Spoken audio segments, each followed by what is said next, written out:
नमस्कार दोस्तों, मैं मदन मोहन। आप सबको पता है कि भारतीय जनता पार्टी का जो समर्थक होता है वो बहुत मेहनती होता है। अपने नेताओं पर उनका जो विश्वास होता है अटूट होता है, जिसे हम लोग कई बार अंधभक्ति भी कहते हैं। कहीं ना कहीं ये अंधभक्ति ही है जो अपने नेता की बातों को बिना सोचे समझे, बिना दिमाग लगाए उसकी असलियत का पता किए बस उनकी बातों पर भरोसा करके काम पर उनके कार्यकर्ता लग जाते हैं। चाहे वो बात उसके जिला स्तर के नेता से आए, राज्य स्तर से आए या फिर उनके आला कमान मोदी और शाह की तरफ से। भारतीय जनता पार्टी के किसी भी नेता की तरफ से कोई भी आदेश उनके समर्थकों तक अगर पहुंचती है तो उन आदेशों को जमीन पर उतारने के लिए ये अंधभक्त या फिर उनके समर्थक एड़ी चोटी का जोड़ लगा देते हैं।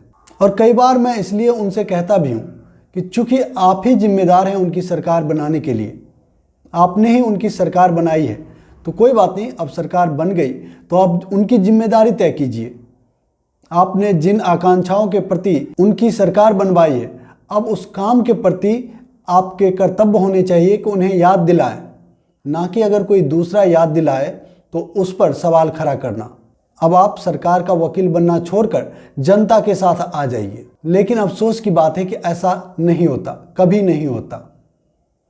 और दोस्तों, मैं आपको बताऊं कि कर्नाटक में जो अभी स्थिति है उसकी बातें थोड़ी देर में करेंगे, लेकिन फिलहाल हम बात करते हैं समर्थकों के जिम्मेदाराना कार्यक्रम पर।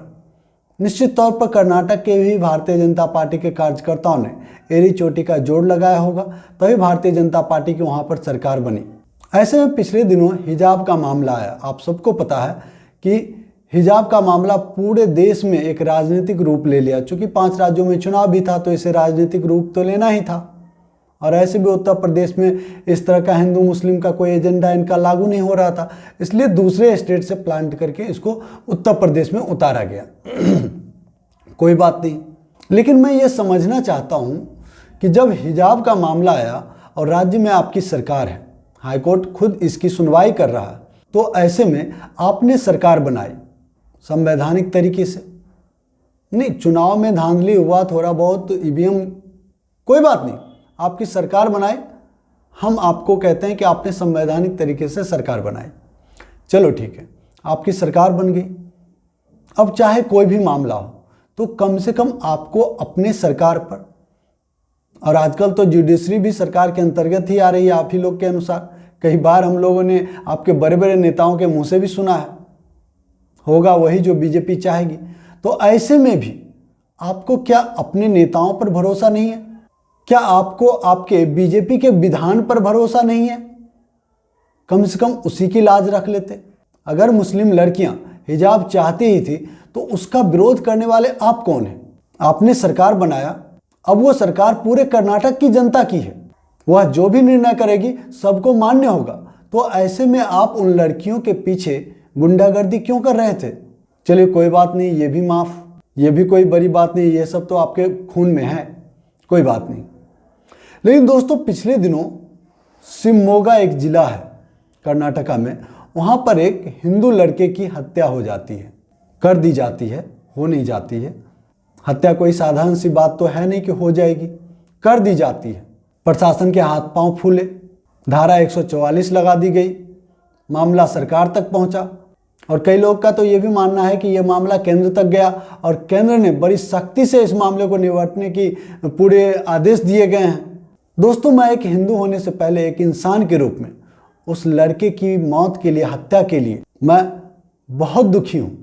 एक संवैधानिक राष्ट्र में किसी की भी हत्या बर्दाश्त के बाहर है, लेकिन हमें बर्दाश्त करना होता है क्योंकि हमने उन सभी नाजायज कामों के लिए अपना संविधान रखा है, हम उन्हें मानते हैं। अगर हर कोई कानून को अपने हाथ में लेने लग जाए तो क्या हत्यारा, क्या न्याय मांगने वाला, दोनों में क्या अंतर रह जाएगा?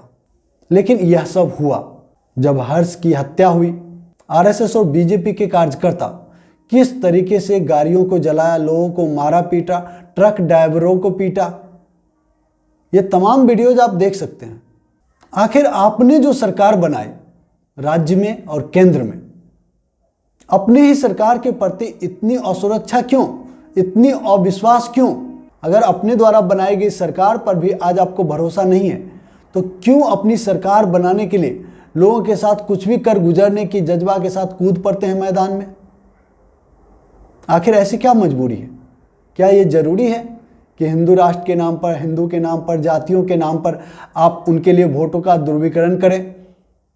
और ऐसे वक्त में जब आपका अपना मौत के गाल में समा गया तो भी आपको वही कदम उठाना पड़ रहा है। तो फिर ऐसी सरकारें आप क्यों बनाते हैं? जब आपको कानून अपने ही हाथों में लेना है तो ऐसी सरकार में अपनी भागीदारी बंद कीजिए। दोस्तों, मैं आपको बताऊं, चाहे आप हमारे दोस्त हों, चाहे आप आरएसएस के हो, बीजेपी के कार्यकर्ता हो, कोई भी हो, मैं सीधा सा एक बात कहना चाहता हूं, आप सबका इस्तेमाल किया जा रहा है। आप सबको जो बड़े नेता आदेशित करते हैं, निर्देशित करते हैं, उनके बच्चों को खोजिए। आपके मित्र मंडली में उनके बच्चे नहीं मिलेंगे। आपके तमाम कारगुजारियों के झुंड में उनके बच्चे नहीं मिलेंगे।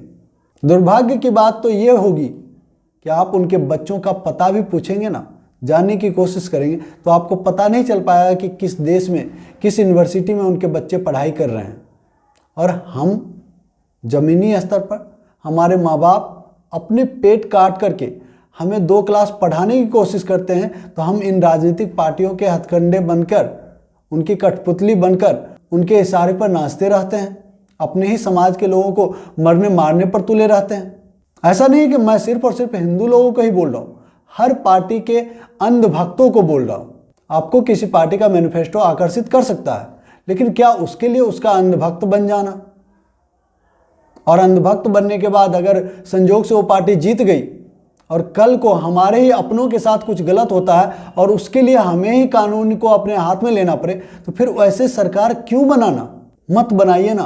दोस्तों, आपको बताऊं कि हर्ष के मामले में 3 लोगों को गिरफ्तार किया गया है। हालांकि प्रशासन की तरफ से उन 3 नामों को उजागर नहीं किया गया है। और सच बात तो यह है कि अभी तक प्रशासन भी सबूतों को खंगाल ही रही है। उस तक भी अभी तक सच नहीं पता चल पाया है कि आखिर कौन लोग हैं, कौन से संगठन इसके पीछे हैं। तब मैं ऐसे लोगों से पूछना चाहता हूं जो लोग कानून को अपने हाथ में लिए, लोगों के घरों को जलाए, लोगों की गाड़ियों को जलाए, लोगों को मारा, ट्रक ड्राइवरों को पीटा, उनसे मैं पूछना चाहता हूं, आपने किस बिना पर एक विशेष समुदाय को, लोगों को पीटा, उन पर हमला किया, लोगों के घरों पर पत्थरबाजी की? मत कीजिए, ये सब बंद कीजिए। और अगर हम पे आपको शंका हो तो जब उनके हत्यारों के नाम आएंगे तब उन पर भी मैं बोलूँगा। हालांकि अभी भी जो मैंने बोला एक तरफा नहीं बोला, सबको बोला है, लेकिन जब उनके हत्यारों का नाम सामने आएगा तब भी मैं बोलूँगा। और ज़्यादा वक्त तो इसमें लगना है नहीं, तो थोड़ा इंतज़ार कीजिए। लेकिन दोस्तों, मैं आपको एक और मामले पर लेकर चलता हूँ। ये मामला दिल्ली का है। ये हैं अभय प्रताप सिंह, ब्लू टिक वाले हैं। इन्होंने ट्वीट किया है, दिल्ली में शांति प्रिय समुदाय के हाथों हिंदुओं की मौत फिरी है। दिल्ली के खानपुर में इरशाद ने चाकुओं से गोद कर मार डाला मुकुल अधिकारी को।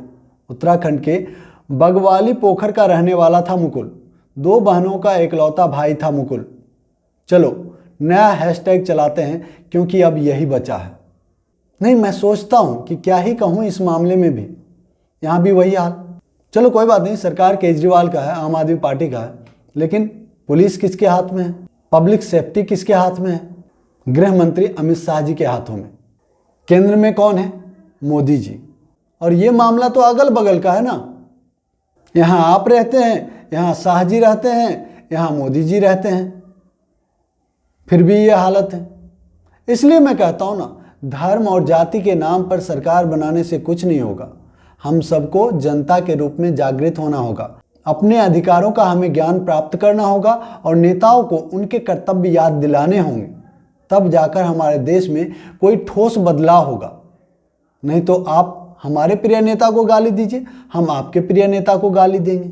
ये ठीक वैसा ही है जैसे प्याज के छिलके को आप छिलते रहें, परत दर परत हटाते हटाते प्याज खत्म हो जाएगा, अंदर कुछ नहीं मिलेगा। लेकिन अगर एक बार हमें अपने अधिकार की जानकारी हो जाए और हम नेताओं को उसके कर्तव्य की जानकारी याद दिलाने लग जाए, तो नेता भी अपने औकात पे आ जाएंगे। जिनमें दम होगा वही हमारा प्रतिनिधित्व करने के लिए हमारे सामने आएंगे, आगे आएंगे। जिनमें दम नहीं होगा वो भूल से भी हमारे सामने नहीं आएंगे। ये तब होगा जब हम जाति और धर्म को परे करके हम मतदान करेंगे। क्योंकि दोस्तों, मैंने कल के भी लाइव सेशन में कहा था, धर्म का निर्माण चाहे आप हिंदू धर्म से हो, मुस्लिम धर्म से हो, ईसाई से हो, सिख से, बौद्ध से, किसी भी धर्म से हो, धर्मों का निर्माण उस समाज के लोगों को ठीक ढंग से कार्य करने, रहने सहने, भाईचारा बनाए रखते हुए तमाम कार्यों को शांतिपूर्ण संपादन हेतु किया गया था। ठीक उसी तरीके से आज हमारे पूर्वजों ने हमें संविधान दिया है। संविधान के जो खिलाफत करेंगे वो नाजायज कहे जाएंगे, उन पर कानूनी कार्रवाई होगी और न्यायपालिका उसको सजा देगी। लेकिन हमें वकील और जज बनने से बचना होगा, तभी हमारी न्यायपालिका, कार्यपालिका, सभी लोग ढंग से काम कर पाएंगे। अन्यथा जब तक हम जाति और धर्मों के आधार पर वोट करते रहेंगे, तब तक वो हमें जाति और धर्मों में बांट कर अपनी राजनीतिक रोटियां सेकते रहेंगे। दोस्तों, सचमुच आज हम आज़ादी के बाद 70 साल से ज़्यादा दिनों तक अपने देश को अपनी द्वारा बनाई गई सरकारों के द्वारा हम चला चुके हैं, और ऐसे वक्त में भी ये हालात हैं तो बहुत ही शर्मनाक हालात है भाई। लोग कहाँ से कहाँ जा रहे हैं और हम जाति और धर्मों में उलझ कर रह गए हैं। दोस्तों, इस टॉपिक पर इतना ही। अगर हमारी बातें आपको समझ में आई, सही लगी, तो वीडियो को लाइक कीजिएगा और शेयर कीजिए, क्योंकि हम अकेले कुछ नहीं कर सकते। सभी साथियों से निवेदन है कि कम से कम 5 प्लेटफॉर्म पर हमारे वीडियो के लिंक को शेयर करें। और जो दोस्त पहली बार हमारे चैनल पर, आपसे निवेदन है कि हमारे चैनल को सब्सक्राइब कर लें और घंटी के बटन को जोर दबा दें, ताकि हमारा हर एक वीडियो सबसे पहले आपको मिले। जय हिंद, जय भारत, जय संविधान।